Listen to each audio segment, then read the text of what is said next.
జూబ్లీహిల్స్ ఉప ఎన్నికల్లో కాంగ్రెస్కి సపోర్టు కమ్మ సామాజిక వర్గం ప్రకటన. జూబ్లీహిల్స్లో ఎట్టకేలకు నిన్న ముఖ్యమంత్రి బాగా కష్టపడి ఒక పాజిటివ్ ప్రకటన ఇప్పించాడు. ఏంది అంటే కమ్మ సామాజిక వర్గం. ఈ కమ్మ సామాజిక వర్గము ఎందుకు కాంగ్రెస్కు సపోర్ట్ చేస్తుంది, వాళ్ళు ప్రకటించడం వెనుకున్న ఆలోచన ఏంది అని అంటే మనం చూడవచ్చు. ఇక్కడ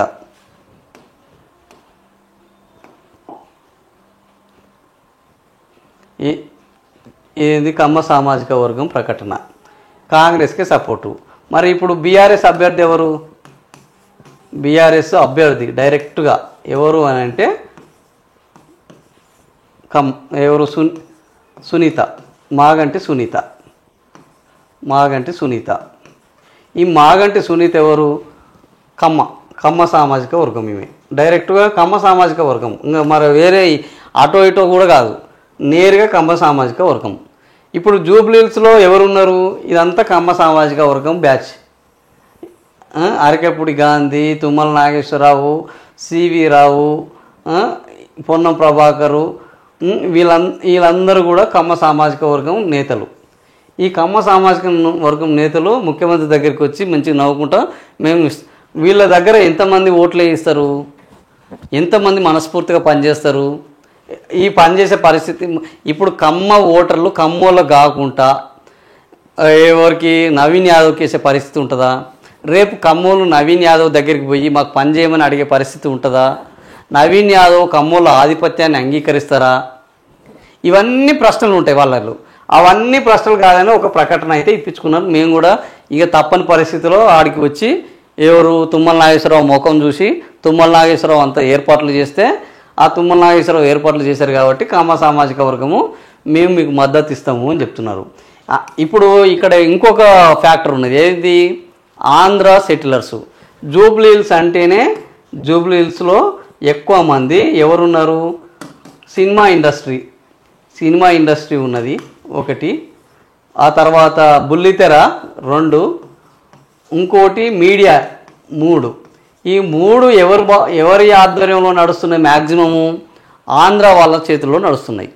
ఎన్టీవీ కానీ, TV5 కానీ, మిగతా ఈటీవీ కానీ, ఇవన్నీ వాళ్ళ ఏదో చిన్న యూట్యూబ్ ఛానల్లో తప్ప మెజారిటీ వాళ్ళ చేతుల్లోనే నడుస్తున్నాయి. వాళ్ళ చేతుల్లో నడుస్తున్నప్పుడు వాళ్ళందరూ ఎవరికి వేస్తారు? మాగంటి గోపీనాథ్ ఆల్రెడీ చనిపోయాడు, ఆయన పట్ల సానుభూతి ఉన్నది, వాళ్ళ సామాజిక వర్గము వాళ్ళ ప్రాంత వ్యక్తి కాబట్టి వీళ్ళకు ఓటేస్తారు. అవునా? వీళ్ళు సినిమా వాళ్ళు, బుల్లితెర వాళ్ళు, మళ్ళీ ఇంకా మిగిలిన వాళ్ళు ఎవరున్నారు? వ్యాపారస్తులు మెజారిటీ సెలబ్రిటీలది ఏంది అంటే వీళ్ళే.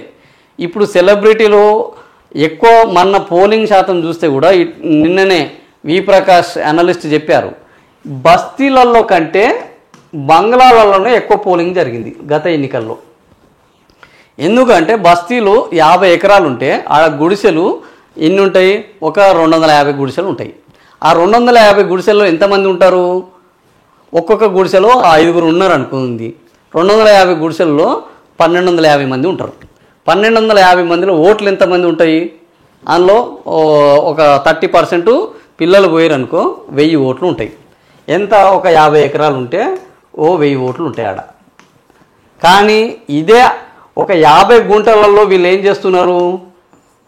బహుళ అంతస్తులు 20 అంతస్తులు కడితే ఆ 20 అంతస్తులలో ఒక్కొక్క అంతస్తుకు 4 చొప్పున వేసుకుంటే 1000 ఫ్లాట్లు ఉంటున్నాయి. 1000 ఫ్లాట్లలో 5000 మంది. అట్లాంటి ఎన్ని టవర్లు ఉంటున్నాయి? 4 టవర్లు ఉంటాయి. అంటే ఒక ఎకరం భూమిలోనే 4000 మంది ఉంటున్నారు. సో ఈ 50 ఎకరా అంటే బంగ్లాల వాళ్ళు ఉన్న వాళ్ళు ఎక్కువ ఓటింగ్ జరుగుతుందా, బస్తీలో ఉన్న వాళ్ళు ఎక్కువ ఓటింగ్ జరుగుతుందా అని అంటే, బస్తీలో ఉన్న వాళ్ళందరూ వచ్చేసిన బంగ్లాలలో ఉన్న వాళ్ళే ఈరోజు ఏంది టవర్లలో వండుకుంటూ ఆ ఏరియాలో పోలింగ్ స్టేషన్ ఉంటే పోతున్నారు, ఓటేస్తున్నారు, పొద్దుగాల వాళ్ళ పని ఏందో వాళ్ళు చూసుకుంటున్నారు. సో ఓవరాల్గా ఆలోచిస్తే ఏం జరిగిందంటే, బస్తీలలో ఉన్న పోలింగ్ కంటే బంగ్లాలలో ఉన్న వాళ్ళే ఎక్కువ పోలింగ్ శాతం. అది కూడా ఎంత? 43%, 42% లాస్ట్ టైం వచ్చింది పోలింగ్ శాతం. అయినప్పటికీ వీళ్ళదే ఎక్కువ ఉన్నది. సో ఇవాళ ఏంది? జూబ్లీహిల్స్ అనగానే బస్తీలు అంటున్నారు. కానీ బస్తీలలో కూడా పోలింగ్ శాతము అంతంత మాత్రంగానే ఉన్నది. బంగ్లాలలో నేను పోలింగ్ శాతం అత్యధికంగా ఉన్నది. ఇప్పుడు బంగ్లాలలో ఉన్న వాళ్ళందరూ నవీన్ యాదవ్, ఒక రౌడీ షీటర్ ఫ్యామిలీ నుంచి వచ్చిన వ్యక్తి నవీన్ యాదవ్. ఇంకొకటి పక్కా ఏంది, ఆయన కమ్మ సామాజిక వర్గానికి వ్యతిరేకము, కమ్మ సామాజిక వర్గం డామినేషన్ని అంగీకరించిన వ్యక్తి. ఈరోజే వీళ్ళందరినీ మీరు ఎట్లా వెళ్తారో బయటికి చూస్తానంటే, రేపు ఈయన ఎమ్మెల్యే అయితే ఇక్కడ ఉన్న ఈ కమ్మ సామాజిక నేతలంతలో ఏం చేయాలి, పోయి అయ్యా బాబు అని ఆయన దగ్గర నిలబడాల్సిన పరిస్థితి. అదే ఖమ్మంలో అయితే ఆమె దగ్గర పోయి బరిగీసుకొని మాట్లాడుకోవచ్చు. మేము మిమ్మల్ని గెలిపించినాం, ఏం సునీతమ్మ రేపు కుల సంఘంలో పెట్టాల్సి వస్తుంది ఈ కథ అని మాట్లాడుకోవచ్చు. సో బరాబరి ఆడ పంచాయతీ పెట్టుకోవచ్చు. ఈడ బరాబరి పంచాయతీ పెట్టుకునే పరిస్థితి లేదు. కాబట్టి కమ్మ సామాజిక వర్గం వాళ్ళు నవీన్ యాదవ్ని ఎందుకు గెలవాలని కోరుకుంటారు. ఇలాంటి అనేక అంశాలు ఈరోజు జూబ్లీ హిల్స్లో పాపం నవీన్ యాదవ్ ఫ్రస్ట్రేషన్కు కారణమవుతున్నాయి.